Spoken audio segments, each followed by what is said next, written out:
યજ્ઞ, તપ અને દાન એ કળિયુગમાં ભગવાનને પામવાના સત્માર્ગો છે. આધ્યાત્મિકતા જીવન જીવવા માટે જરૂરી અલૌકિક તત્વ છે.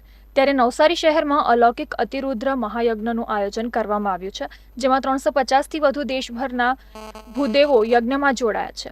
5 દિવસ સુધી ચાલનારા આ અતિરુદ્ર મહાયજ્ઞમાં હાજરી આપવા માટે કથાકાર મોરારી બાપુએ વિશેષ હાજરી આપી લોકોને આશીર્વાદ પાઠવ્યા હતા. આ સાથે જ તેઓએ અતિરુદ્ર મહાયજ્ઞની સફળતા માટે પ્રાર્થના કરી હતી. યજ્ઞના કારણે પર્યાવરણનું પ્રદૂષણ અને ગ્લોબલ વોર્મિંગ જેવા પ્રશ્નોના નિવારણ માટે આધ્યાત્મિકતા જીવનમાં આવે તેવા શુભ આશયને કથાકાર મોરારી બાપુએ બિરદાવી હતી. धर्म और विज्ञान के बारे में मुझे इतना ही कहना है कि विज्ञान गति देता है। आज विज्ञान अपने अपने रॉकेट छोड़ते हैं तो कहाँ तक जाता है। विज्ञान गति देता है, लेकिन धर्म दिशा देता है कि किस दिशा में तुम्हें गति करनी। गति तो मिल जाए लेकिन दिशा न मिले। देखो, विज्ञान ने अणु बम परमाणु बम शोधे तो गति तो है, लेकिन दिशा ठीक नहीं तो कितने युद्ध हुए, कितने मासूम लोग मर रहे।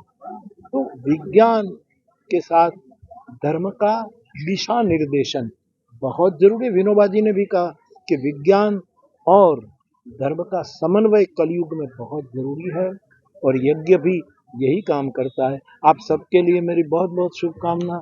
धन्यवाद।